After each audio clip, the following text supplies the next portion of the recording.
Next heading काफी important है, parallel axis theorem. Total दो थ्योरम है, एक परपेंडिकुलर एक्सिस थ्योरम है, एक पैरेलल एक्सिस थ्योरम है। Parallel axis theorem, parallel axis theorem अब काफी इंपॉर्टेंट थ्योरम है, तो थोड़ा सा पेशेंस के साथ एक बार सुनना इसको, ठीक है। तो सपोज दैट मेरे पास एक रिजिड बॉडी है, क्योंकि मोमेंट ऑफ इनर्शिया हम किसका कैलकुलेट कर रहे थे, रिजिड बॉडी का कैलकुलेट कर रहे थे। अब इस रिजिड बॉडी में कहीं ना कहीं इस रिजिड बॉडी का क्या होगा, सेंटर ऑफ मास होगा, होगा कि नहीं होगा। तो सपोज करते हैं ये इसका सेंटर ऑफ मास है। अब इसके सेंटर ऑफ मास से क्या जा रही होगी, कोई एक्सिस पास हो रहा होगा, तो ये सेंटर ऑफ मास से क्या हो गया, ये एक्सिस पास हो गया इस तरीके से। इस एक्सिस को मैं क्या नाम दे देता हूँ, सी एम। सी एम क्यों लिखा, अब एक चीफ मिनिस्टर वाला सी एम मत समझ लेना, कहाँ से होके जा रही है, क्योंकि ये सेंटर ऑफ मास से जा रही है। क्लियर है। इस बॉडी का जो मास है वो कितना है, कैपिटल एम। क्लियर हुआ, ठीक है।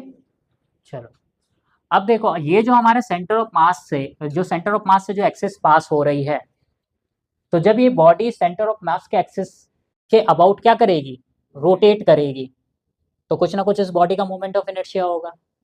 उस मोमेंट ऑफ इनर्शिया को हम क्या बोलेंगे बताओ, आई सी एम। अब ये I C M different different bodies के लिए क्या होगा, डिफरेंट डिफरेंट हो सकता है। क्लियर है इतना, यहां तक किसी को कोई डाउट है बताओ, पक्का, ठीक है। अब ऐसा तो है नहीं कि मुझे हमेशा सेंटर ऑफ मास के अबाउट ही निकालना होगा। सपोज दैट मैं एक और एक्सिस ले लेता हूं, ये एक्सिस, ठीक है। इस एक्सिस का नाम दे देता हूं ए बी, ठीक है। और इस एक्सिस की खासियत क्या होगी, ये एक्सिस हमेशा पैरेलल होगा किसके, सेंटर ऑफ मास के एक्सिस के। मतलब जो एक्सिस आपका सेंटर ऑफ मास से होकर जा रहा होगा उसके ठीक क्या होगा ये बताओ, पैरेलल होगा, तभी ये थ्योरम अप्लाई कर सकते हो, अदरवाइज ये थ्योरम अप्लाई नहीं कर सकते हो। मान लो तुम्हारा ये आई क्या है, ये सी एम है, जो कहाँ से होके जा रहा है, सेंटर ऑफ मास से होके जा रहा है, और दूसरी एक्सिस मैंने ले ली ए बी। अब क्या ये ए बी तुम्हें कहीं से भी सी एम के पैरेलल दिखाई दे रही है, नहीं दिखाई दे रही है, तो क्या ये थ्योरम इस कंडीशन के लिए अप्लाई कर पाओगे, नहीं अप्लाई कर पाओगे। तो अगर ये थ्योरम तुम्हें अप्लाई करना है तो क्या ध्यान देना है, कि जिस एक्सिस के अबाउट तुम मोमेंट ऑफ इनर्शिया कैलकुलेट करने जा रहे हो, वो एक्सिस हमेशा क्या होनी चाहिए बताओ, पैरेलल होनी चाहिए। किसके पैरेलल होनी चाहिए, उस एक्सिस के पैरेलल होनी चाहिए जो उसके कहां से होकर जा रही है, सेंटर ऑफ मास के। क्लियर हो ये बात, ठीक है। अब क्योंकि ये पैरेलल है तो कुछ ना कुछ इन दोनों के बीच में परपेंडिकुलर डिस्टेंस होगा, वो परपेंडिकुलर डिस्टेंस में यहाँ पे क्या मान लेता हूं, डी। डी क्या है, डी यहाँ पे दोनों एक्सिस के क्या है, परपेंडिकुलर डिस्टेंस। क्लियर हुई ये बात, ठीक है। तो अब मुझे जो मोमेंट ऑफ इनर्शिया कैलकुलेट करना है, किसके अबाउट कैलकुलेट करना है, ए बी के अबाउट कैलकुलेट करना है। तो जब मैं ए बी के about moment of inertia calculate करूंगा, तो ए बी के अबाउट मोमेंट ऑफ इनर्शिया होता है आपका आई सी एम, मतलब उस बॉडी का मोमेंट ऑफ इनर्शिया किसके अबाउट, उसके उस एक्सिस के अबाउट जो किससे पास हो रहा है, सेंटर ऑफ मास से पास हो रहा है। तो ये जो आई सी एम मैंने लिखा है, आई सी एम क्या है बताओ, मोमेंट ऑफ इनर्शिया इस बॉडी का किसके अबाउट, सी एम के अबाउट। क्लियर हुई ये बात। और अब मैं जो मोमेंट ऑफ इनर्शिया कैलकुलेट कर रहा हूँ किसके अबाउट कैलकुलेट कर रहा हूँ, एक अनदर एक्सिस के अबाउट कैलकुलेट कर रहा हूँ जो किसके पैरेलल है बताओ, सी एम के पैरेलल। समझ में आई बात, ठीक है। और वो एक्सिस क्या है हमारी बताओ, ए बी। तो ए बी के अबाउट जो मोमेंट ऑफ इनर्शिया होगा वो क्या हो जाएगा, I C M plus mass of the body. यहाँ पे मास ऑफ द बॉडी कितना लिया बताओ मैंने, एम। तो एम क्या है यहाँ पे, मास ऑफ द बॉडी, इनटू दोनों एक्सिस के बीच की परपेंडिकुलर डिस्टेंस का स्क्वायर। तो दोनों एक्सिस के बीच का परपेंडिकुलर डिस्टेंस क्या है बताओ, डी। कौन सी दोनों एक्सिस, जो पैरेलल। अब पैरेलल भी क्या देखना, पहली एक्सिस क्या होनी चाहिए, कहां से पास होगी, सेंटर ऑफ मास से, और दूसरी एक्सिस क्या होगी, कहीं से भी पास हो रही होगी पर वो क्या होनी चाहिए बताओ, पैरेलल होनी चाहिए, ठीक है। तो दोनों दोनों पैरेलल एक्सिस के बीच की परपेंडिकुलर डिस्टेंस का स्क्वायर। तो finally I A B is equal to हम क्या लिखेंगे बताओ, I C M plus M D square. क्या ये बात क्लियर हुआ? पैरेलल एक्सेस थ्योरम क्लियर हुई? इस पे कुछ क्वेश्चंस करेंगे, चीजें और अच्छे से समझ में आएगी। फिलहाल इसको क्या करो, नोट डाउन कर लो। सबसे पहला जो इसका एग्जांपल है पैरेलल एक्सेस थ्योरम में, जो कि मैंने होमवर्क भी दिया था अगर ध्यान हो तो, और वो होमवर्क क्या दिया था मैंने, एक रॉड लिया था हमने, ठीक है। इस रॉड का मास कितना है? मास है कैपिटल एम, ठीक है। रेडियस तो इसका कुछ होगा नहीं, पर इस रॉड का क्या होगा? लेंथ। लेंथ कितना है? कैपिटल एल, ठीक है। और हमने क्या करा था, हमने मोमेंट ऑफ इनर्शिया कैलकुलेट किया था। और किसके about moment of inertia calculate किया था? जो कहाँ से होके जा रहा था उसके बताओ। ठीक, उसके सेंटर से होके जा रहा था, मतलब उसके सेंटर ऑफ मास से। तो इसको हमने क्या करा था, सीएम लिखा था। आईसीएम कितना आया था बताओ रॉड का? कितना आया था? ml square upon 12। ये हमने आईसीएम इसका कैलकुलेट किया था। फिर होमवर्क मैंने क्या दिया था, किस एक्सेस के अबाउट निकालना था आपको? ये एज, बिल्कुल जो साइड से जा रही है एक्सेस। और इस एक्सेस को मैं नाम क्या दे देता हूँ अपनी मर्जी से, ए बी। जो तुम्हारा मन करे वो दे देना। अभी जो ए बी एक्सेस तुम्हें दिखाई दे रही है, जो कि इसके कहां से जा रही है, बिल्कुल एज से होकर जा रही है। तो मुझे एक बात बताओ, जब ये इसके एज से होकर जा रही है, तो क्या ये जो एज से एक्सिस ए बी पास हो रहा है, ये क्या सीएम के पैरेलल है कि नहीं है ना? ठीक है। तो क्या मैं यहाँ पे पैरेलल एक्सिस थ्योरम अप्लाई कर सकता हूँ कि नहीं कर सकता हूँ? और एक बात हमेशा याद रखना, ये वहीं अप्लाई करोगे इस पैरेलल एक्सिस थ्योरम को जब तुम्हारी जो गिवन एक्सिस के अबाउट तुम्हें क्या करना है, centre of moment of inertia calculate करना है। वो एक्सिस हमेशा क्या होनी चाहिए? पैरेलल होनी चाहिए। किसके? जो सेंटर ऑफ मास से होकर जाएगी। ऐसा नहीं कि तुम सेंटर ऑफ मास के अलावा किसी और के साथ लगा रहे हो, मतलब समझो इस बात को। ये रॉड है, इस एक्सिस के अबाउट तुम्हें निकालना था। ये एक्सिस कौन सी थी बताओ? A B. और ये एक्सिस है तुम्हारी कौन सी? C D. क्या यहाँ पे तुम पैरेलल एक्सिस थ्योरम अप्लाई कर सकते हो? यहाँ तुम पैरेलल एक्सिस थ्योरम अप्लाई नहीं कर सकते। तो हमेशा तुम्हारा क्या होना चाहिए, आईसीएम होना ही चाहिए। मतलब एक एक्सिस तुम्हारी कौन सी होनी चाहिए? जो सेंटर ऑफ मास से पास हो रही, ठीक है। तो इस बात को ध्यान रखना। तो फिलहाल क्या है, देखो फिलहाल हमें आईसीएम पता है इस रॉड के लिए कितना होता है, ml स्क्वायर अपॉन 12 होता है। अब हमें किसके अबाउट निकालना है? ए बी के about moment of inertia calculate करना है। तो बेसिकली हम किसके about moment of inertia calculate कर रहे हैं? ए बी के अबाउट। और हमें साफ साफ दिखाई दे रहा है जो ए बी एक्सिस है वो किसके पैरेलल है बताओ? सीएम के पैरेलल है। तो अगर ये सीएम के पैरेलल है तो A I A B is equal to क्या लिख सकता हूं बताओ मैं? I C M plus mass of the rod कितना है? एम है। तो मास ऑफ द रॉड क्या आ जाएगा? एम इनटू क्या हो जाएगा बताओ? दोनों एक्सेस के बीच की परपेंडिकुलर डिस्टेंस। दोनों एक्सेस के बीच की परपेंडिकुलर डिस्टेंस कितनी है बताओ? ये डिस्टेंस कितनी है? L by. तो अगर टोटल लेंथ एल है तो ये डिस्टेंस कितनी हो जाएगी? एल बाय 2 हो जाएगी। तो यहाँ पे हम क्या लिख सकते हैं बताओ? एल बाय 2 का होल स्क्वायर। तो डी की जगह क्या आ गया बताओ? डी की जगह आ जाएगा यहाँ पे एल बाई 2। तो डी का स्क्वायर है तो एल बाई 2 का स्क्वायर, ठीक है। अच्छा आईसीएम क्या होता है रॉड के लिए? तो कितना हो जाएगा बताओ? M L square upon 12 plus M ऐसे ही रहेगा, एल स्क्वायर अपॉन कितना हो जाएगा? 4। एलसीएम लोगे तो एलसीएम से पहले क्या करो, कॉमन ले लो, एम एल स्क्वायर 1/12 प्लस 1/4 कितना हो जाएगा बताओ? I A B M L square, LCM लोगे कितना? 12, 1 प्लस कितना हो जाएगा? 3। तो फाइनली आ जाएगा यहाँ पे M L square into 4/12। Cancel करोगे तो कितना आ जाएगा बताओ? तो कितना आ गया यहाँ पे? M L square upon 3। किस किस ने किया था ये होमवर्क? किस किस का आया था ये आंसर किस किस का आया था? M L square upon 3। हाँ हो गया था ना। एम एल स्क्वायर अपॉन कितना आया? 3 आया। तो उसको ऐसे भी कर सकते हो, शॉर्टकट हो जाएगा तुम्हारा। ठीक है, समझे? हाँ लिखो, जल्दी नोट करो फटाफट, फिर एक दो क्वेश्चन और करवाते हैं इस पे। हाँ, कर देंगे, छुट्टी भी कर देंगे।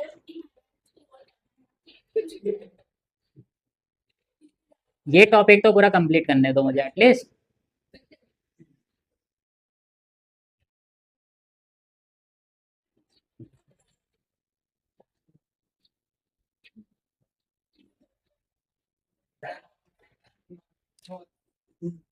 क्या करेगा?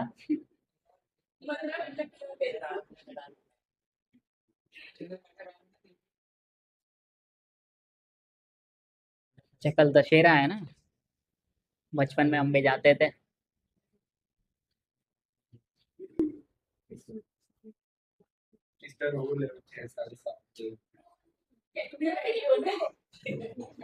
कौन सा रोल है? क्या बनी है? सपना का या सबरी? नहीं है।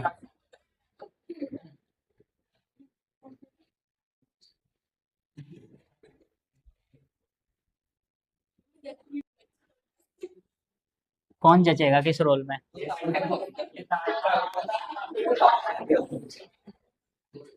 कुछ अच्छे रोल नहीं है क्या तुम्हारे पास है? चलो इधर ध्यान दो। अच्छा, अगला क्वेश्चन कर।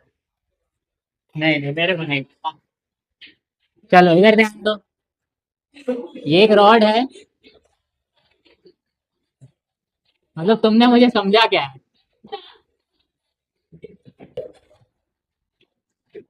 चलो ये एक रॉड है, ठीक है। रॉड का जो मास है वो कितना है? कैपिटल एम, ठीक है। और ये इसका क्या है? सेंटर ऑफ मास से एक एक्सिस पास हो रहा है, सीएम। अब तुम्हें उस एक्सिस के अबाउट सेंटर ऑफ मास निकालो, क्या कहता है, मोमेंट ऑफ इनर्शिया कैलकुलेट करना है। जो एक्सिस क्या कर रहा है, इस रॉड को 3:1 के पार्ट्स में डिवाइड कर, मतलब 3 पार्ट एक तरफ और एक पार्ट एक तरफ। तो यहाँ पे हम क्या करते हैं, यहाँ पे हमें क्या करना है, moment of inertia of the rod about axis passing through, passing through क्या कर रहा है, कितने पार्ट्स में डिवाइड कर रहा है? 3:1 या 1:3? तो मैं 3:1 कर रहा हूँ, ठीक है। आंसर दोनों का ही सेम आएगा। तो यहाँ पे क्या कर रहे हैं, पासिंग थ्रू,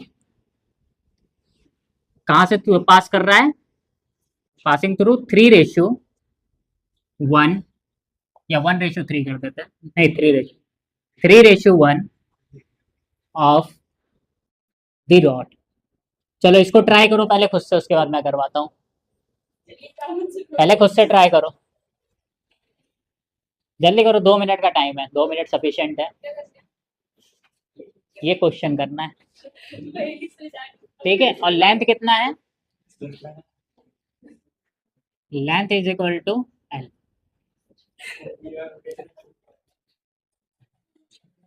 इसको ले जाओ यार, उठा के कोई यहाँ से।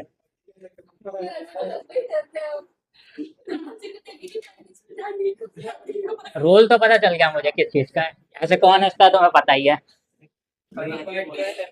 कितना?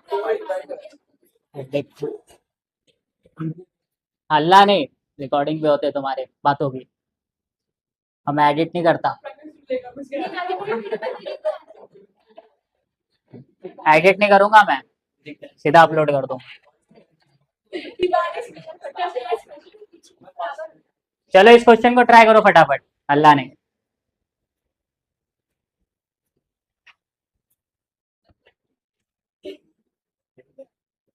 उसका पता नहीं, मैं जरूर अब मानना।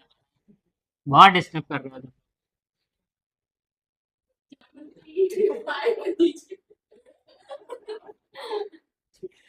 किस किस का आया आंसर? करो करो, जल्दी ट्राई करो फटाफट।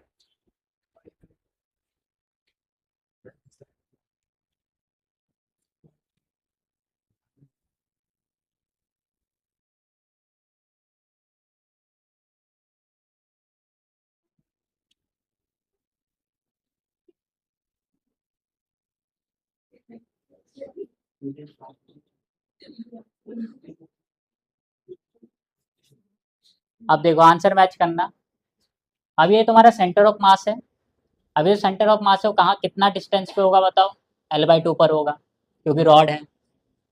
अब हमें एक ऐसी एक्सिस लेनी है जो एक्सिस क्या कर रही है, कितने पार्ट्स में डिवाइड कर रही है बताओ?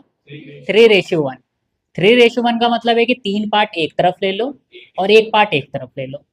तो अगर मैं एक एक्सिस यहाँ पे ड्रॉ करता हूँ, इस एक्सिस का नाम दे देता हूँ AB। तो ये एक्सिस क्या करती है बताओ? ये एक्सिस, ये जो इतना पार्ट तुम्हें दिखाई दे रहा है, ये कितना पार्ट है? थर्ड पार्ट है।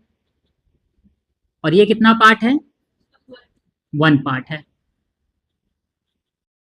क्लियर हुआ ये चीज? ठीक है। अब क्योंकि ये तुम्हारा 3 पार्ट है और ये एक पार्ट है, तो मुझे एक बात बताओ कि हर एक पार्ट की लेंथ कितनी होगी? अगर मैं L को 4 इक्वल पार्ट्स में डिवाइड करता हूं, तो हर एक पार्ट की लेंथ कितनी हो जाएगी बताओ? L/4, L/4, L/4, L/4।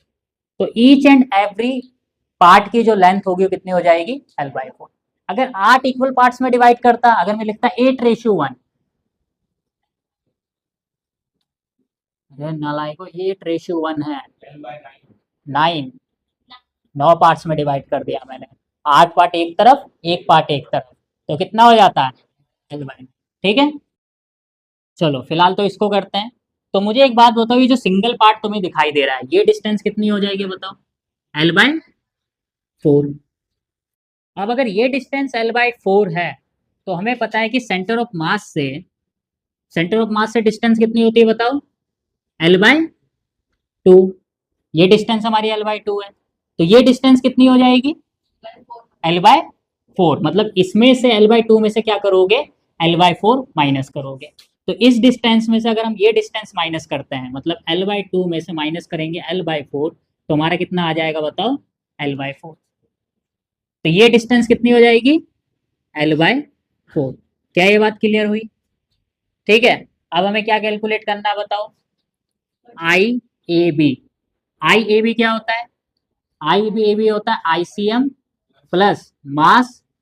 ठीक है, मास कितना है रॉड का? M। और दोनों एक्सिस के बीच की डिस्टेंस, कौन कौन से एक्सिस? जो एक्सिस कहां से होके जा रही है बताओ? सेंटर ऑफ मास से। सेंटर ऑफ मास से ये एक्सिस पास हो रही है। और दूसरा, जिस एक्सिस के अबाउट तुम्हें क्या करना है? मोमेंट ऑफ इनर्शिया कैलकुलेट करना है। किस एक्सिस के about moment of inertia calculate करना है? AB। तो AB का जो CM से डिस्टेंस है वो कितना है बताओ? L/4। किस केस के लिए? जब तुम्हारा क्या होता है? 3:1 में डिवाइड करता है। क्लियर हो इतनी बात? तो ये डिस्टेंस कितना हो जाएगा बताओ? L/4। तो D² की जगह कितना आ जाएगा बताओ? L/4 का होल स्क्वायर। और ICM हमें पता होता है, ICM रॉड का कितना होता है बताओ? ml² / 12। किसके लिए? रॉड के लिए। तो फाइनली क्या हो जाएगा बताओ? फाइनली यहाँ पे आ जाएगा तुम्हारा ml² / 16। क्या आ रहा है LCM बताओ? LCM कितना आ रहा है? 1/12 + 1/16 का। अरे 48 आ रहा है। LCM कितना होगा इसका? 48 होगा कि नहीं होगा? 12। 12 कितना टाइम जाएगा बताओ? 4 टाइम्स। 16 कितनी बार जाएगा? 3 टाइम। तो फाइनली आंसर कितना हो जाएगा? 7/48 ml²। किस किस का आया था ये? कुछ कट पिट रहा है? कट तो नहीं रहा है। तो जो हमारी नेक्स्ट थ्योरम है, परपेंडिकुलर एक्सिस थ्योरम। तो पैरेलल एक्सिस थ्योरम हम ऑलरेडी पढ़ चुके हैं। अगर हम पैरेलल एक्सिस थ्योरम की बात करें, तो पैरेलल एक्सिस थ्योरम आपकी 1D बॉडी के लिए भी एप्लीकेबल होती है, जो कि हमने रॉड में अप्लाई करके देखा। पैरेलल एक्सिस थ्योरम आपकी 2D बॉडी के लिए भी एप्लीकेबल होती है, जो कि हमने रेक्टेंगुलर शीट में अप्लाई करके देखा। और पैरेलल एक्सिस थ्योरम आपकी 3D बॉडी में भी एप्लीकेबल होती है, जो कि हमने सिलेंडर, यानी कि होलो सिलेंडर और सॉलिड सिलेंडर, होलो स्फीयर में अप्लाई करके देखा। अगर हम यहाँ पे बात करते हैं परपेंडिकुलर एक्सिस थ्योरम की, तो perpendicular axis theorem only 2D bodies में ही एप्लीकेबल होगी। आप परपेंडिकुलर एक्सिस थ्योरम को 1D बॉडी में अप्लाई नहीं कर सकते हो, आप परपेंडिकुलर एक्सिस थ्योरम को 3D बॉडी में अप्लाई नहीं कर सकते हो। तो अगर हम यहाँ पे बात करते हैं परपेंडिकुलर एक्सिस थ्योरम की, तो ये only applicable for 2D bodies. अगर हमारे पास यहाँ पे 1D बॉडी है या फिर 3D बॉडी है, तो 1D बॉडी में और 3D बॉडी में आप परपेंडिकुलर एक्सिस थ्योरम अप्लाई नहीं कर सकते, तो ये बात आपको ध्यान रखना है। अब अगर हम यहाँ पे बात करते हैं परपेंडिकुलर एक्सिस थ्योरम की, तो परपेंडिकुलर एक्सिस थ्योरम में सबसे पहले आपको ध्यान रखना है कि जो आपकी 2D बॉडी है वो कौन से प्लेन में रखी हुई है, बिकॉज यहाँ पे बॉडी क्या है आपकी 2D है, और अगर बॉडी 2D है तो डेफिनेटली वो किसी ना किसी प्लेन में रखी हुई है। तो टोटल यहाँ पे 3 केसेस हो सकते हैं। अगर हम यहाँ पे फर्स्ट केस की बात करें, तो फर्स्ट केस में जो आपकी बॉडी है वो कहाँ लाई कर रही है, कहाँ पे रखी हुई है, एक्स वाई प्लेन में। तो body placed in X Y plane, तो बॉडी कौन से प्लेन में रखी हुई है, एक्स वाई प्लेन में रखी। सेकेंड कंडीशन आपकी क्या हो सकती है, सेकेंड कंडीशन में जो बॉडी है वो कौन से प्लेन में रखी हुई हो सकती है, वाई जेड प्लेन में। और थर्ड एंड फाइनल कंडीशन आपकी क्या हो सकती है, तो फाइनल केस आपका क्या हो सकता है कि बॉडी आपके कौन से प्लेन पे रखा हुआ है, एक्स जेड प्लेन में। तो टोटल आपके पास यहाँ पे 3 प्लेन है। बॉडी आपकी या तो एक्स वाई प्लेन में रखी हुई होगी, बॉडी आपकी या तो वाई जेड प्लेन में रखी होगी, या फिर बॉडी आपकी एक्स जेड प्लेन में रखी होगी। अगर आपकी बॉडी यहाँ पे एक्स वाई प्लेन में रखी हुई है, तो उस केस में जो आपकी परपेंडिकुलर एक्सिस थ्योरम होगी, वो परपेंडिकुलर एक्सिस थ्योरम क्या होगी, आपको यहाँ पे ये देखना है कि एक्स वाई प्लेन के परपेंडिकुलर कौन सी एक्सिस होती है। तो अगर हम यहाँ पे बात करते हैं एक्स एक्सिस और वाई एक्सिस, तो अगर हम यहाँ पे बात करते हैं एक्स वाई प्लेन की, तो एक्स वाई प्लेन के परपेंडिकुलर कौन सा एक्सिस होगी, एक्स वाई प्लेन के परपेंडिकुलर होगी जेड एक्सिस। तो यहाँ पे हम क्या करते हैं, एक एक्सिस और ड्रॉ करते हैं, जेड एक्सिस। तो यहाँ पे जो जेड एक्सिस है वो क्या है, एक्स वाई प्लेन के परपेंडिकुलर। तो बेसिकली आपको उस एक्सिस पे फोकस करना है जो एक्सिस क्या होगा, आपके गिवन प्लेन पे परपेंडिकुलर होगा। तो अगर हम यहाँ पे बात करते हैं एक्स वाई प्लेन की, तो एक्स वाई प्लेन में जो हमारा जेड एक्सिस है वो क्या होता है, एक्स वाई प्लेन के परपेंडिकुलर होता है। अब बिकॉज यहाँ पे Z axis X Y plane के परपेंडिकुलर है, तो आपको लेफ्ट हैंड साइड क्या लिखना है, जो एक्सिस आपकी क्या होगी, प्लेन के परपेंडिकुलर होगी, उसके अबाउट मोमेंट ऑफ इनर्शिया। तो यहाँ पे आपका क्या आ जाएगा, आई जेड। तो बॉडी का moment of inertia about Z axis is equal to body का moment of inertia about X axis plus body का moment of inertia about Y axis. Similar अगर हम बात करते हैं यहाँ पे वाई जेड प्लेन, मतलब जो आपकी बॉडी है वो कौन से प्लेन में रखी हुई है, वाई जेड प्लेन में रखी हुई है, वाई जेड प्लेन में प्लेस्ड है। तो उस केस में अगर मैं वाई जेड प्लेन की बात करूँ, तो वाई जेड के परपेंडिकुलर कौन से एक्सिस होती है, एक्स एक्सिस होती है। तो इसका मतलब जो हमारा लेफ्ट हैंड साइड है, लेफ्ट हैंड साइड क्या आ जाएगा, आई एक्स। आपको लेफ्ट हैंड साइड हमेशा उस एक्सिस को रखना है जिस एक्सिस, जो एक्सिस क्या होगी, प्लेन के परपेंडिकुलर होगी। तो यहाँ पे वाई जेड प्लेन के परपेंडिकुलर कौन सा एक्सिस होगा, एक्स एक्सिस। तो moment of inertia about X axis is equal to I Y plus I Z. Similar अगर हमारा जो बॉडी है वो कौन से प्लेन पे रखा हुआ है, एक्स जेड प्लेन पे रखा हुआ है, तो एक्स जेड के परपेंडिकुलर कौन से एक्सिस होती है, वाई एक्सिस। तो यहाँ पे जो लेफ्ट हैंड साइड आएगा आपका मोमेंट ऑफ इनर्शिया, वो कौन से एक्सिस के अबाउट निकालोगे, जो एक्सिस क्या होगा, प्लेन के परपेंडिकुलर होगा। और यहाँ पे प्लेन क्या है आपका, वाई एक्स जेड प्लेन है, तो एक्स जेड प्लेन के परपेंडिकुलर कौन होता है, वाई। तो moment of inertia about Y axis जो कि आपका लेफ्ट हैंड साइड आ जाएगा, और ये इक्वल होगा आपके किसके, moment of inertia about X axis plus moment of inertia about Z axis. तो टोटल 3 प्लेन है, 3 अलग अलग प्लेन के लिए आप परपेंडिकुलर एक्सिस थ्योरम को इस प्रकार से लिख सकते हैं। तो ये हो गया हमारा क्या, परपेंडिकुलर एक्सिस थ्योरम के बारे में।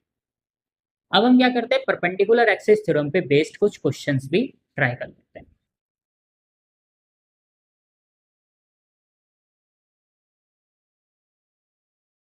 तो जो हमारे परपेंडिकुलर एक्सिस थ्योरम पे बेस्ड फर्स्ट क्वेश्चन है वो है, हमारे पास एक सर्कल है।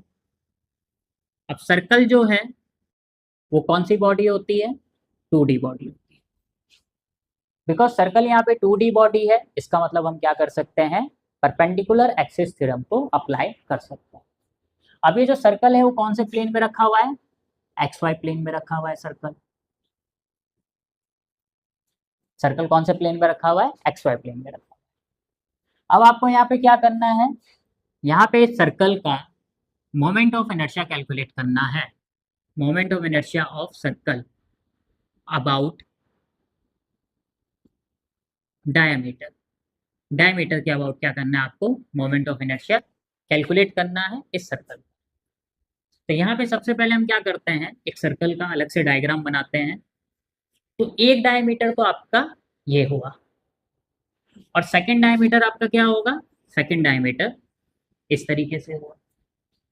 अगर हम फर्स्ट डायमीटर की बात करें तो फर्स्ट डायमीटर देखो यहाँ पे जो सर्कल है कौन से प्लेन में रखा है, एक्स वाई प्लेन में रखा है। तो क्या मैं इस फर्स्ट डायमीटर को वाई वाई प्राइम बोल सकता हूँ, क्योंकि यहाँ पे क्या है, सर्कल कौन से प्लेन में, एक्स वाई प्लेन में। और जो हमारा सेकंड डायमीटर है, सेकंड डायमीटर को क्या मैं यहाँ पे एक्स प्राइम एक्स बोल सकता हूँ, क्योंकि यहाँ पे जो सर्कल है कौन से प्लेन में है, एक्स वाई प्लेन में। अब यहाँ पे अगर हम बात करते हैं सबसे पहले सर्कल के मोमेंट ऑफ इनर्शिया की, इसके बारे में हम दोबारा डिस्कस करेंगे क्योंकि ये भी काफ़ी इंपॉर्टेंट है, अभी इस पर भी दोबारा डिस्कशन होगा। पर सबसे पहले यहाँ पे बात करते हैं यहाँ क्या, सर्कल के मोमेंट ऑफ इनर्शिया की। तो सर्कल का जो हम मोमेंट ऑफ इनर्शिया निकालते हैं वो हमने क्या कैलकुलेट किया था, हमने कैलकुलेट किया था किस एक्सेस के अबाउट, जो एक्सेस इसके सेंटर ऑफ मास से पास होगा और सेंटर ऑफ मास के क्या होगा, परपेंडिकुलर। तो ये एक्सेस क्या है, ये एक्सेस सेंटर ऑफ मास के परपेंडिकुलर। अब क्योंकि ये सर्कल है, ये जो सर्कल का सेंटर ऑफ मास है वो कौन से प्लेन में लाई करेगा, सर्कल अगर एक्स वाई प्लेन में है तो सर्कल का सेंटर ऑफ मास भी कौन से प्लेन में होगा, एक्स वाई प्लेन में होगा। और एक्स वाई प्लेन के जो परपेंडिकुलर एक्सेस है वो कौन सा एक्सेस होगा, जेड एक्सेस। तो ये जो हमारा एक्सेस है ये कौन सा एक्सेस है, जेड एक्सेस। और इस एक्सेस के अबाउट, जिस एक्सेस को हम क्या बोल सकते हैं कि सर्कल के सेंटर ऑफ मास से पास हो रहा है, और ये सर्कल के सेंटर ऑफ मास के क्या है, परपेंडिकुलर है, जिसको हमने क्या लिखा था, I C M. So I C M is equal to क्या लिखा था हमने यहाँ पे, एम आर स्क्वायर। और ये जो आई सी एम है ये हमारा कौन सा एक्सिस है बताओ, ये हमारा जेड एक्सिस है। तो यहाँ पे हम आई जेड की वैल्यू क्या लिखेंगे, एम आर स्क्वायर। और according to perpendicular axis theorem हमें सबसे पहले क्या देखना है, जो हमारा स्ट्रक्चर है गिवन 2D बॉडी है वो कौन से प्लेन में रखा हुआ है। क्योंकि ये एक्स वाई प्लेन में रखा हुआ है तो लेफ्ट हैंड साइड कौन सा एक्सिस आएगा, जो एक्स वाई प्लेन के परपेंडिकुलर होगा। और एक्स वाई प्लेन के परपेंडिकुलर कौन है यहाँ पे बताओ, जेड।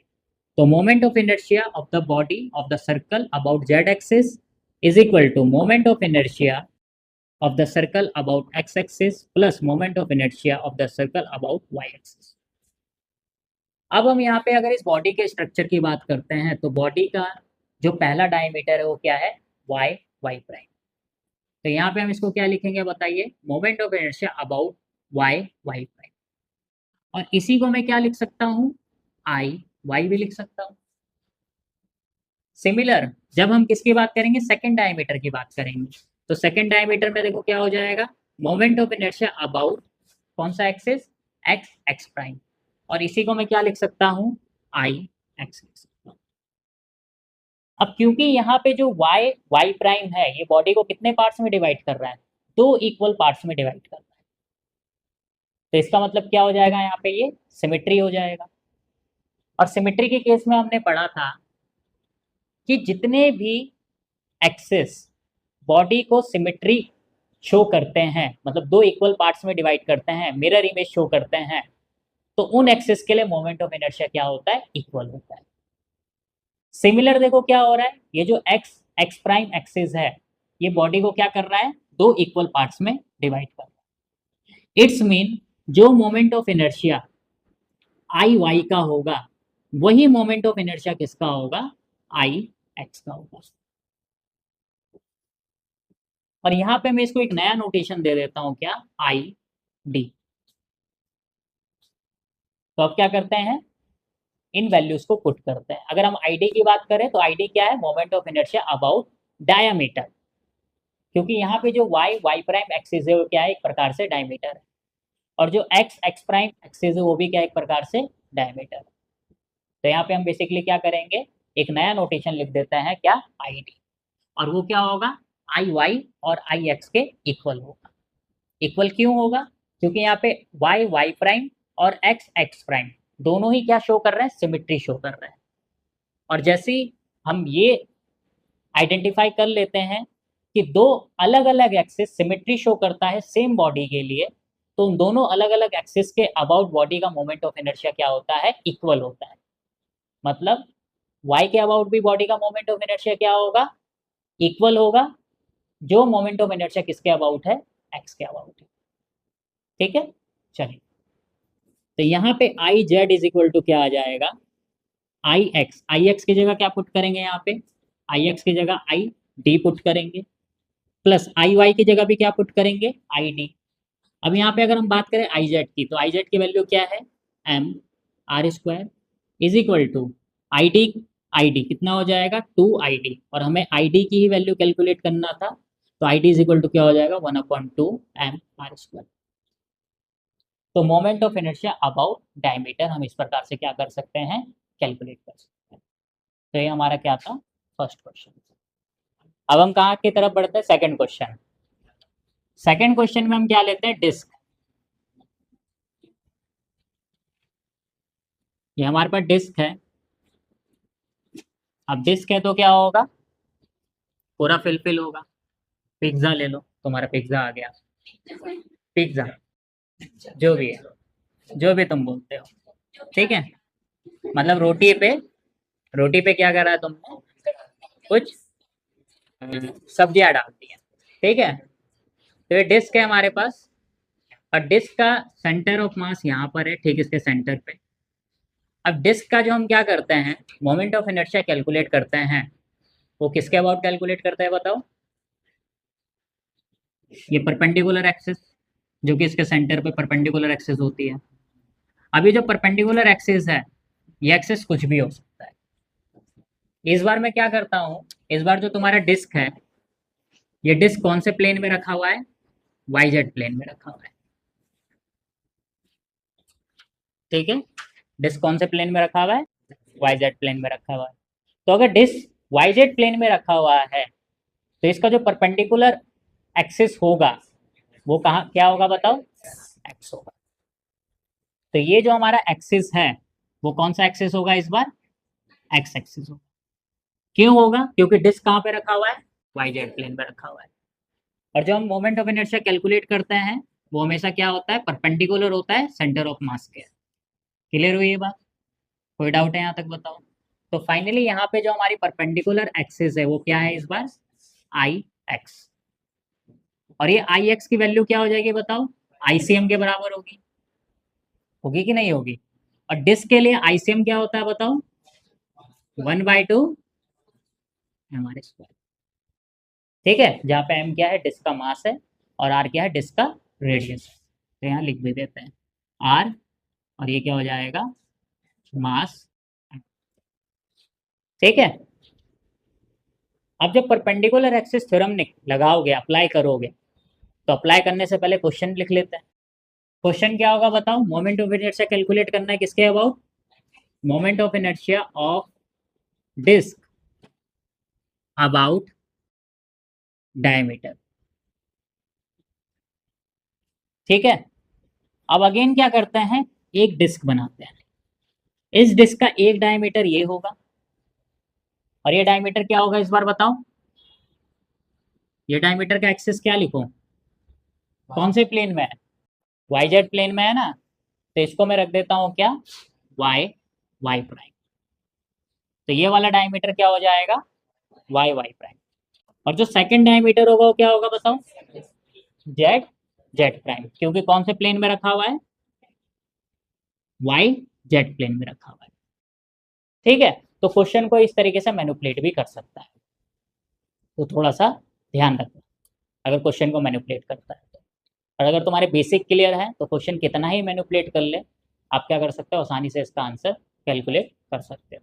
ठीक है, अब अगेन देखो, जो वाई वाई प्राइम वाला डायमीटर है, वाई वाई प्राइम वाला डायमीटर है, ये क्या यहाँ पे इस डिस्क को दो इक्वल पार्ट्स में डिवाइड कर रहा है। और जो हमारा क्या है जेड जेड प्राइम वाला डायमीटर है, ये भी क्या कर रहा है, डिस्क को दो इक्वल पार्ट्स में डिवाइड कर रहा है, मतलब सिमेट्री बना रहा है। अब सिमेट्री बनाने का मतलब क्या है, अगर यहाँ पे वाई वाई प्राइम के अबाउट जो हमारा क्या है मोमेंट ऑफ इनर्शिया है वो कितना है, आई वाई है, और जेड जेड प्राइम के अबाउट जो मोमेंट ऑफ इनर्शिया है डिस्क का वो कितना है, आई जेड है। क्या ये दोनों आपस में बराबर होंगे, होंगे कि नहीं होंगे। तो क्या यहाँ पे मैं लिख सकता हूँ I Y is equal to I Z, और क्योंकि ये डायमीटर है तो मैं इसको एक नया नोटेशन दे देता हूँ, क्या, I T, moment of inertia about diameter. ठीक है, अब यहाँ पे जब मैं परपेंडिकुलर एक्सिस थ्योरम अप्लाई करूंगा तो according to perpendicular axis theorem जो हमारा डिस्क है वो कौन से प्लेन में है, वाई जेड प्लेन में। तो वाई जेड के परपेंडिकुलर कौन होगा, आई एक्स इज इक्वल टू क्या आ जाएगा बताओ, आई वाई प्लस आई जेड। अभी जो आई एक्स है ये कितना कितना है बताओ, 1/2 एम आर स्क्वायर, तो ये आ जाएगा आपका 1/2 एम आर स्क्वायर। और आई वाई क्या है बताओ, आई डी, और आई जेड क्या है, आई डी। तो फाइनली यहाँ से आई डी की वैल्यू कितनी आ जाएगी बताओ, या फिर यहाँ पे 2 ID इज इक्वल टू क्या हो जाएगा, 1/2 एम आर स्क्वायर, और I D is equal to क्या आ जाएगा बताओ, 1/4 एम आर स्क्वायर। क्या ये बात क्लियर है सबको, कोई डाउट है इसमें बताओ, नोट डाउन कर लो इसको फटाफट। एक लास्ट क्वेश्चन करते हैं आज की क्लास का, ठीक है।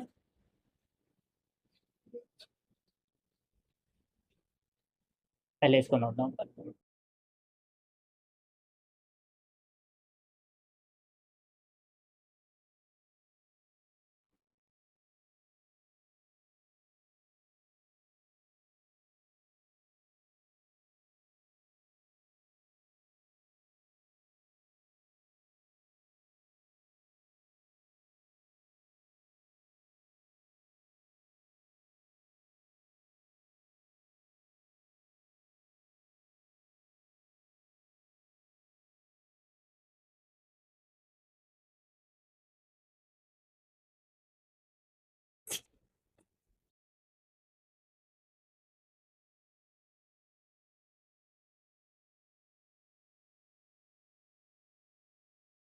चलो, जो नेक्स्ट क्वेश्चन है वो पहले खुद से ट्राई करना, ठीक है, उसके बाद क्या करेंगे, उसके बाद मैं सॉल्व करवाऊंगा। तो देखते हैं किस किस का आंसर आता है।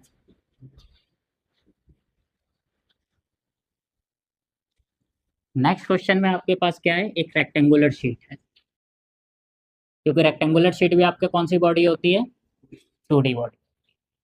और ये रेक्टेंगुलर शीट कौन से प्लेन में रखा हुआ है, XY प्लेन में रखा हुआ है, ठीक है। ये रेक्टेंगुलर शीट आपका XY plane, clear.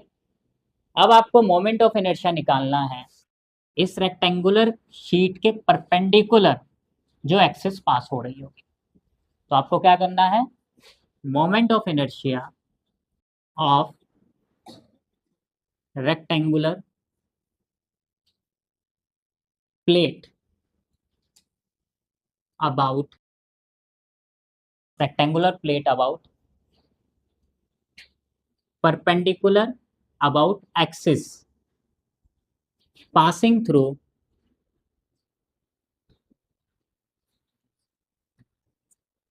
perpendicular to its center of mass, ठीक है। इस शीट की जो लेंथ है वो कितनी दी है, L, और जो शीट की ब्रेथ है वो कितनी दे रखी, B। चलो कैलकुलेट करो, अब सोचो। अब ये लैंग्वेज बाय लैंग्वेज दे दिया क्वेश्चन, पहले तो समझो कि क्वेश्चन में कहना क्या चाह रहा है, बोलना क्या चाह रहा है क्वेश्चन। क्वेश्चन बोलते हैं, सबसे पहले तो एक्सिस डिसाइड करो कि किस एक्सिस के अबाउट क्वेश्चन में तुम्हें मोमेंट ऑफ इनर्शिया पूछ रहे हैं। जैसे ही तुम एक्सिस डिसाइड कर लोगे तो एक्सिस डिसाइड होते ही ये क्वेश्चन ऑटोमेटिक तुम्हारे लिए आसान हो जाएगा। ठीक है।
सोच पा रहे हो कि किस एक्सेस के अबाउट तुम्हें मोमेंट ऑफ इनर्शिया कैलकुलेट करना है? कौन सा एक्सेस के about moment of inertia calculate करना है? अगर ये एक्स वाई प्लेन में रखा हुआ है तो कौन सा एक्सेस के about moment of inertia? Z axis के अबाउट। ठीक है, क्योंकि यहाँ पे देखो क्या बोल रहा है, मोमेंट ऑफ इनर्शिया। ठीक है, moment of inertia of a rectangular plate about axis passing through perpendicular to centre of mass. तो perpendicular to centre of mass, ये तुम्हारे पास क्या एक रेक्टेंगुलर शीट है, तो इसके परपेंडिकुलर क्या होगा, यही एक सिचुएशन हो सकती है, जो कि क्या होगा, सेंटर ऑफ मास के परपेंडिकुलर होगा। अगर ये सेंटर ऑफ मास के परपेंडिकुलर है तो क्या हम ये भी बोल सकते हैं कि जो एक्सिस है ये इस रेक्टेंगुलर शीट के भी परपेंडिकुलर होगा? होगा कि नहीं होगा? अगर रेक्टेंगुलर शीट हमारी एक्स वाई प्लेन में रखा हुआ है तो ये जो हमारा क्या है, एक्सिस है, ये कौन सा एक्सिस हो जाएगा बताओ? कौन सा एक्सिस? Z axis. क्योंकि जेड एक्सिस ही क्या हो सकता है, एक्स वाई प्लेन के परपेंडिकुलर हो सकता है। तो इसका मतलब ये बेसिकली मोमेंट ऑफ इनर्शिया किसके अबाउट पूछ रहा है बताओ? आई जेड के अबाउट पूछ रहा है। क्या ये बात क्लियर हुई? और आई जेड कौन सा एक्सिस है? ये एक्सिस। ठीक है, समझ में आया? अच्छा, हमने यहाँ पे ये हम मान लेते हैं क्या, वाई, वाई प्राइम। क्या हमें वाई, वाई प्राइम के अबाउट मोमेंट ऑफ इनर्शिया पता है? और ये हमारा क्या हो जाएगा बताओ?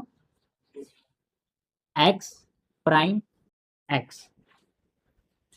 ठीक है, तो ये हमारा कौन सा हो गया बताओ? ये हमारा एक्स एक्सिस हो गया, ये हमारा वाई एक्सिस हो गया, और ये फाइनली जिसके अबाउट हमें मोमेंट ऑफ इनर्शिया कैलकुलेट करना है, जेड एक्सिस हो गया।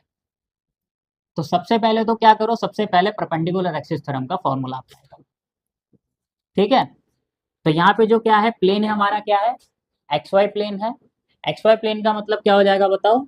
लेफ्ट हैंड साइड क्या आएगा, I Z is equal to I X plus I Y. ठीक है, अब यहाँ पे जो एक्स एक्सिस है हमारा, मतलब एक्स प्राइम एक्स, उसका उसके अबाउट मोमेंट ऑफ इनर्शिया क्या होगा बॉडी का बताओ? आई एक्स एक्स प्राइम, जिसे हम क्या बोलेंगे, आई एक्स भी बोलेंगे। तो आई एक्स इज इक्वल टू कितना हो जाएगा बताओ? एम एल स्क्वायर अपॉन, जो कि हम पढ़ चुके हैं। तो ये हो जाएगा क्या आपका, मास ऑफ द रेक्टेंगुलर शीट, जो कि एम है, एल स्क्वायर अपॉन 12। और सिमिलर अगर मैं क्या करता हूँ, आई वाई वाई प्राइम की बात करता हूँ, जिसे मैं क्या लिख सकता हूँ, आई वाई भी लिख सकता हूँ। तो आई वाई की वैल्यू क्या हो जाएगी बताओ? कौन सा एक्सेस के अबाउट? इस एक्सेस के अबाउट। क्या होगी बताओ? M B square upon 12। Value put कर दो। तो पुट करोगे तो I Z is equal to क्या आ जाएगा बताओ तुम्हारा? I I Z is equal to I X की वैल्यू कितनी है, एम एल स्क्वायर अपॉन 12, और आई वाई की वैल्यू कितनी है, एम बी स्क्वायर अपॉन 12। अब चाहे तो कॉमन ले लो, चाहे तो यही छोड़ दो आंसर। कॉमन क्या आएगा बताओ? एम बाई 12 कॉमन आ जाएगा, तो ब्रैकेट में क्या बचेगा, L square plus B square. क्या चीज समझ में आया? ये डायरेक्ट आपको रिजल्ट की तरह याद रखना। ठीक है, तो अगर हम क्या करेंगे, इस एक्सिस के अबाउट, जो कि रेक्टेंगुलर शीट के परपेंडिकुलर पास हो रही होगी, इसके अबाउट जब हम मोमेंट ऑफ इनर्शिया कैलकुलेट करेंगे तो क्या आएगा, M upon 12 L square plus B square. तो परपेंडिकुलर एक्सिस थ्योरम अप्लाई करना आई, हाँ या ना? ठीक है। नेक्स्ट क्लास में क्या करेंगे, परपेंडिकुलर एक्सिस थ्योरम और पैरेलल एक्सिस थ्योरम को मर्ज करने वाले हैं। ठीक है, उस पर कुछ क्वेश्चंस करेंगे और जैसे ही उस पर हम क्वेश्चन करेंगे तो तुम्हारा मोमेंट ऑफ इनर्शिया लगभग लगभग खत्म हो जाएगा। और फिर एक लास्ट टॉपिक, लास्ट कॉन्सेप्ट और बचेगा, जो कि क्या होगा, नॉन यूनिफॉर्म बॉडी के लिए। क्योंकि अभी तक हमने जितनी भी मोमेंट ऑफ इनर्शिया कैलकुलेट करी है वो किसके लिए कैलकुलेट करी है, यूनिफॉर्म बॉडी के लिए। तो नॉन यूनिफॉर्म को भी हम क्या करेंगे, नेक्स्ट क्लास में डिस्कस करेंगे। ठीक है, चलो।